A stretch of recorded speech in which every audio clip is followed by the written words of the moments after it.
Kohta varmaan menee vetolaite. Tai moottori. Mikä oli Kalle viimeinen sana multa ennen? Ei voida vettä. Tilanne on ongelmallinen. Tää ei näytä siltä, että miltä sen pitäisi näyttää. Tällä kertaa ei oteta tuota työalle ainakaan vielä, vaan nyt siirrytään kesälaitteisiin ja niitähän multa löytyy muutamakin. Totta kai mähän on Kalajoelta lähtöisin ja vesi on ollut aina likeellä. Näytetäänpä mun uusi jetti. Tai siis viime syksynä mähän tää ostanut. Kyseessä on RXP 300 RS Sea-Doo, eli 300 heppanen turbojetti. En oo tosiaan käynyt metriäkään vielä ajamassa, mutta ostin se syksyllä ja Tepi on tehnyt huolloa siihen. Ja se on aika lailla valmiina. Pikkusen pitää vähän putsata pihalla varsinkin, niin täällä on pölyä kertynyt pintaa erittäin paljon, niin siihen pikku putsaus. Mutta se ei ollut se pääjuttu, vaan se on tämä vanha iso vene. Seuraavana tosiaan ruvetaan värkkään pikkusen venettä, eli kesä tulee, mutta nyt viikonlopun menovinkki, niin Kalajoella on Trucks on the Beach -tapahtuma perjantaina ja lauantaina, niin kannattaa mennä käymään ihan koko perheen tapahtuma, ja siellä on muuten Black Smokekin jo sutaamassa, ja siellä taisi olla, eikö? Black Smokella ainakin autoja on esillä, ja jonkun verran silloin driftingiä ja kaikkia muuta, niin kannattaa mennä ehdottomasti käymään siellä. Mä ostin 3 vuotta sitten moottori vikaasena, tehtiin moottori uusiksi, sylinteri putkitettiin ja sen jälkeen onkin ollut monenlaista vikaa ja nyt viime syksynä sitten meni vetolaite rikki.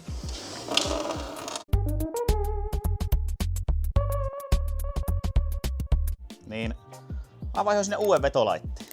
Nyt tää vetolaite, mikä tänne laitettiin, niin tää oli vähän eri välityksellä. Tää on 1.84 välitys ja ennen tässä oli 1.5 välityksellä. Niin mä jouduin vaihtaa sitten potkurin tähän, että se saa ihan toimii. Ja nyt laitoin sen tänne paikalle, muuten ok, mutta tuota pitää muokata, että se saa pyöriä siinä oikein. Eli tää on niinkö, että on vene, niin siinä on niinkö sitten tuommoinen. Tuliko sä Tarmo kahtele? Niin, täällä on kato, että pitää saada, en tiedä mitä se nyt tekee, mutta siis ne on niinkö sinkkianodeiksi sanotaan. Niin se tekee sitten tuon niinkö veen semmoseksi, että se ei pitäisi tehdä korroosiota tähän, mutta joskus se kuitenkin varmaan tekee, koska se sylinteriputki oli mennyt rikki, niin se tarkoittaa sitä, että se on ruostunut silloin sitä rikki sisältä. Mutta nyt siihen on putkitettu se sylinteri, niin kaikki on ok. Ja en ole tosiaan testannut tätä venettä tällä vetolaitteella, ja potkurikin on ChatGPT sanoi, että tämän tyylinen potkuri pitäisi olla, niin mä sitten hommasin sen. Mutta aloitetaanpa sillä, että muokataan tuo ensin tuosta sillä, että tää mahtuu pyöriin tää ropello. Potkuri pois, milvaukee käyntiin ja nyt sitten lähti palanen pois. Katsotaanpa, kun mä saan tuon lähteä noin. Nyt joku, joka tietää, niin voi sanoa, että onko tämä tarpeeksi.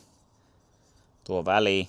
Mä en osaa sanoa sitä. Ja tässähän pystyy säätämään tätä kulumaan, mutta se on mun mielestä sitten, jos se väjättää johonkin suuntaan.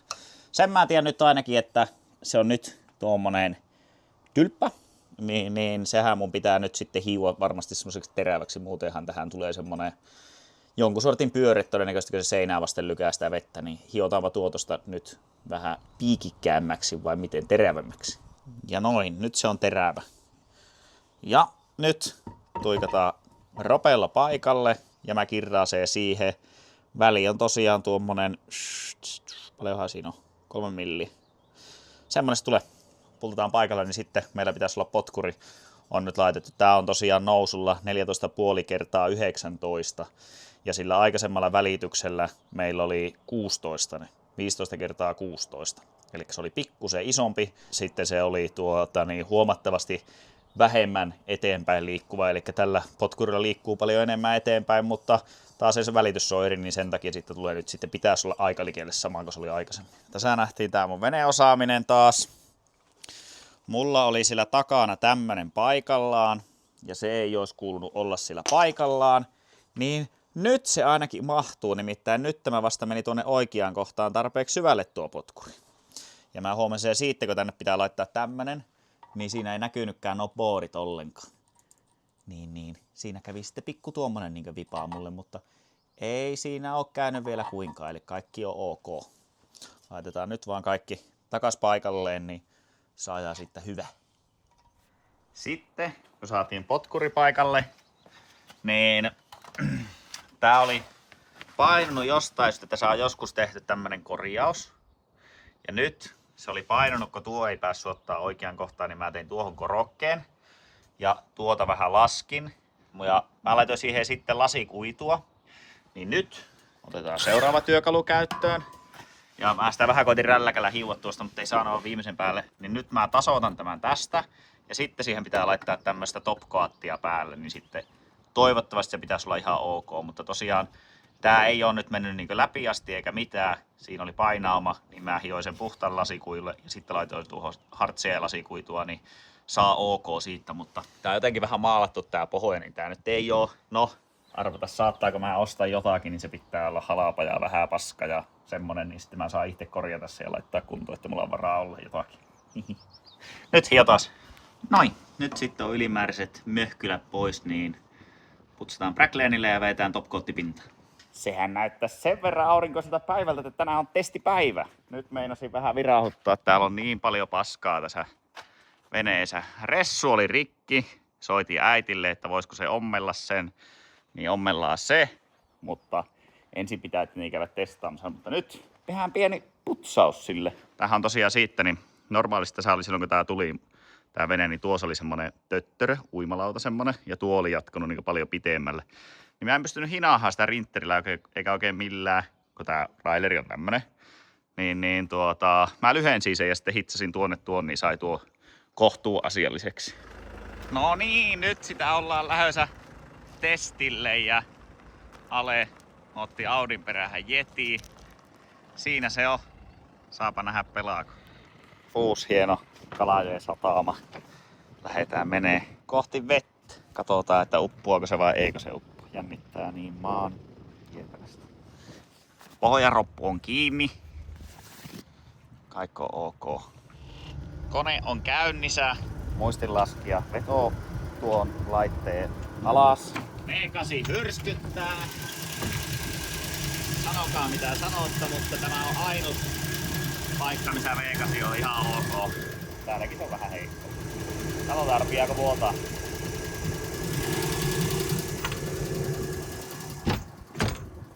Päästiin ajahan, mutta kun laittaa kaasua, niin tämä mooaa. Eli se ei saa jostain syystä nyt bensiiniä. Nyt rupesin kahtoo tässä, kun tässä menee tuonne sytytykseen, niin menee tuommoinen letku. Niin mä ajattelin, että jos se on alipainolla säätyy, mutta tuo oli kyllä niin semmonen, että ei tuolla mikään käänny alipainolla. Niin mä luulen, että saan kuitenkin tuo sytytys hoituu tuolla ihan tuolla boksilla ja se säätää ennakon kierrosten mukaan sitten. Todennäköisesti ei ole siinä, mutta sen mä vielä huomasin, että tää käy tosi lämpimänä. Pitää olla kierroksia, että tää ei lähde lämpenee liikaa.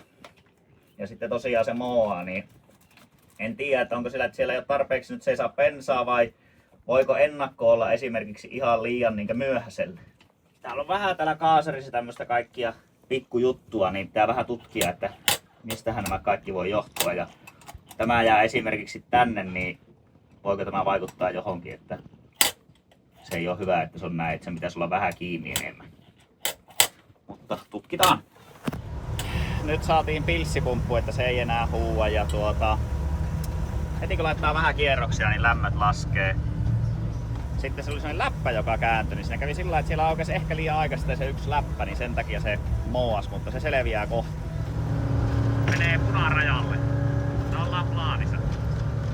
Saapa vähän tenkkua pois. Vessaovi kiinni. Hyvin menee. Kohta varmaan menee vetolaite. Tai moottori. Mikä oli Kalle viimeinen sana multa ennen? Ei voida vettä. Ei voida vettä. Tilanne on ongelmallinen. Tää ei näytä siltä, että miltä sen pitäisi näyttää. Tällä hetkellä meillä on semmonen tilanne, että tuolta vesipumpun välistä lentää tällä hetkellä vettä erittäin paljon. Eli siellä on joku tiiviste rikki. Ja mä en tiedä, voiko se johtaa siitä, että voisiko meillä olla esimerkiksi semmonen tilanne, että meillä on pakosharjat niin paljon ruosta siellä, että siellä ei vesi kierrä kunnolla ja tästä syystä se sitten rikkoutuu. En ole varma. Tutkitaan. Pilssi Annetaan vähän aikaa. positiivista. No pilssi toimii. Ja tää ei pohjasta ei voida vettä, eli se korjaus meni nappiin. Yes. Syyllinen löytyi. Tuosta lensi palanen. No tää on nyt tehty ruostetyötä ja tehty tuohon niinkö sen kokoinen, mikä oli ruostunut. Tuolta rupesi vuotaa vettä. Käydään Kallella hitsaahaan se ja koitetaan jatkaa sitten matkaa. Hitsisauma laitettu. Katsotaan kuin käy.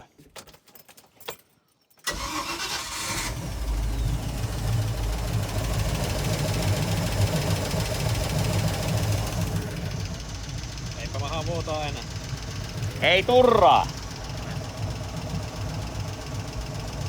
No niin, ei muuta kuin ankkurit irti ja vetoja. Noin vai? Ei vuotanut enää ja testipäivä on suoritettu. Ensi kerralla niin uskaltaa lähteä. En nyt ehkä Ruotsiin lähtis, mutta saaristoon samalla työkalumäärällä, niin silloin voi mennä. Nätti on kyllä keli. Kesä tulle. Jettiä ei käytä testaa, mutta luotetaan, että toimii. Teepaita keli, joka tarkoittaa sitä, että kesä on tulossa, joka tarkoittaa sitä, että auto pitää olla puhas. Mersuhan tiedettävästi ruostuu, mutta sitä pystyy ennaltaehkäisemään sillä, että pesee.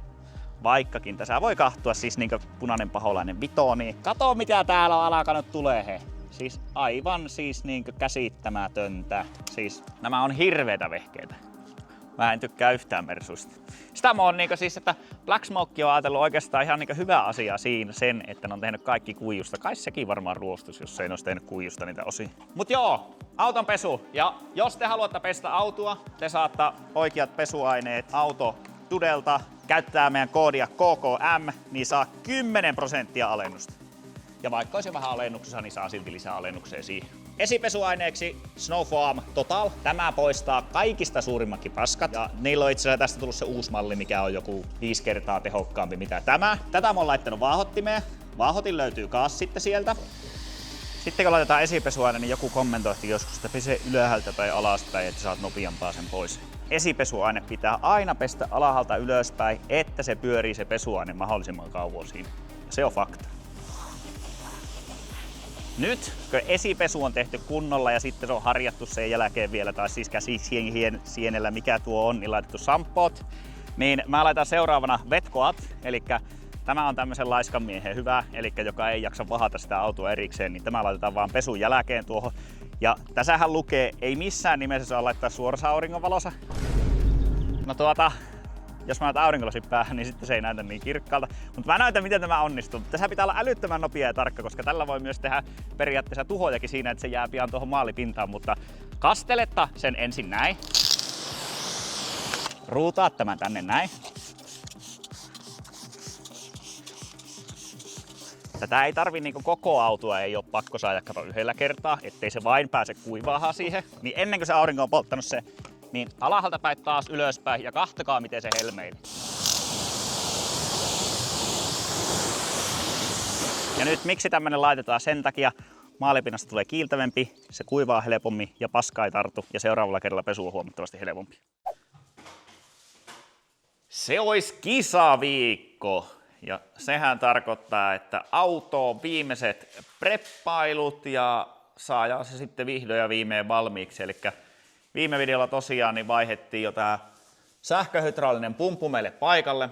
Se on siellä. Nyt semmonen asia, mikä meiltä uupui, niin oli se rulla. Toiseen autoon me laitettiin toi ilmastoinnin kompura, että se tuli siihen tilalle. Eli se meni ihan oikeaan paikkaan, missä se kuuluu vakiona ollakin.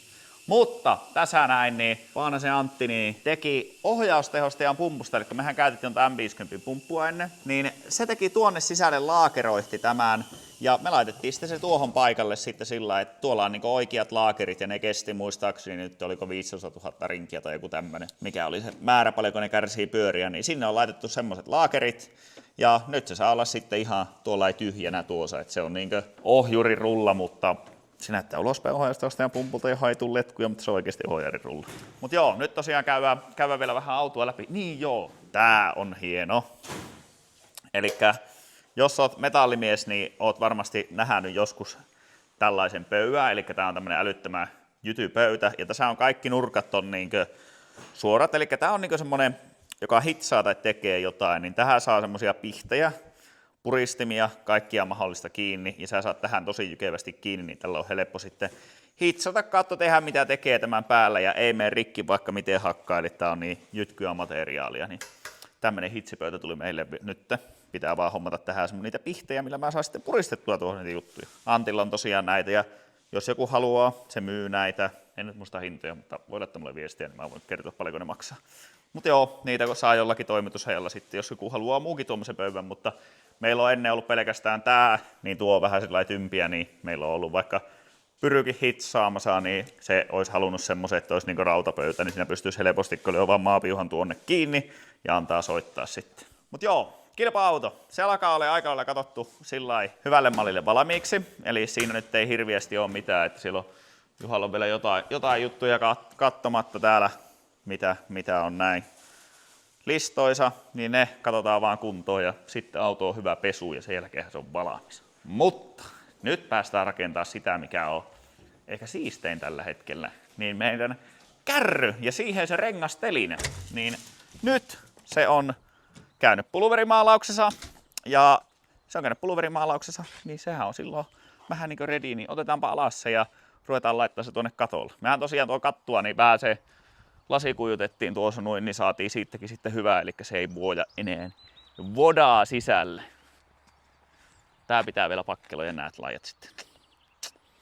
Sitten se alkaa olemaan vimosen päälle, kun vielä vaan tekisi joku suunnittelisi teipittää. No siinähän se on. Väri on musta. Joo, olisi voinut olla valkoinen, mutta kun mä luulen, että meillä jossain vaiheessa tosiaan tulee teippi tähän kärryyn, niin se on musta. Ja sitten kun sitä tökitään renkailla, niin siihen ei tule mitään. Mutta on kyllä viimeisen päälle, niin nyt se on semmonen, mikä vaan nostetaan tuonne ylös ja mä teen vielä kumista semmoiset tiivisteet, niin sillä että kun se kirraa sinne, niin se painuu hyvin sinne, että sinne ei pitäisi ainakaan vuotaa sitten mitään vettä tonne sisälle. No vaikkakin ei sinne mitään käy, vaikka sinne muutama pisara tulisikin jostain. Se olisi täällä katolla ja tosiaan tulee tämmöiset kumitivisteet tuonne väliin. Ja se on nyt sitten pultataan niin kuin tuolla menee nuo palakit näin eessä ja takana. Niissä on niin se runkopalakeessa niin kiinni, niin se pysyykin sitten siinä. Pikkusen pitäisi vähän niin myllyttää tuota viton kattoa, vähän päässyt heikkoa happea. Ai että se näyttää hyvältä. Sehän on vähän niin kuin se olisi tehty tuonne, tai että se kuuluisi olla. Tai siis sinnehän se on tehty. Mutta heti niin kuin nyt tehtaalta olla siellä. Nyt siellä on 20 rengasta. 21. Koo eturengat. Niin. Semmonen sitten tuli. On asiallinen ja tyhjiä renkaita muuten, paitsi yhdet varaeturenkaat laitettiin tonne ylös tosiaan. Niitähän ei hirveän leviästi siellä ole, että leviämihän ne olisi voinut olla, mutta haluttiin pitää se varmuus, että se on tosiaan näiden rautapalakkien välikohdalla vaan, että tää ei liikaa käy siihen päälle sitten. Ja nythän siellä on painoa varmaan joku 300 kiloa, 250 kiloa ehkä. Ei mikään älytön paino ole siellä, mitä on painoa. Mutta on ihan asiallisen näköinen kyllä. Tää lyhentää vielä liinat, että ne saa just oikeaan mittaan ja polttaa niistä nuot, niin tulee asialliset.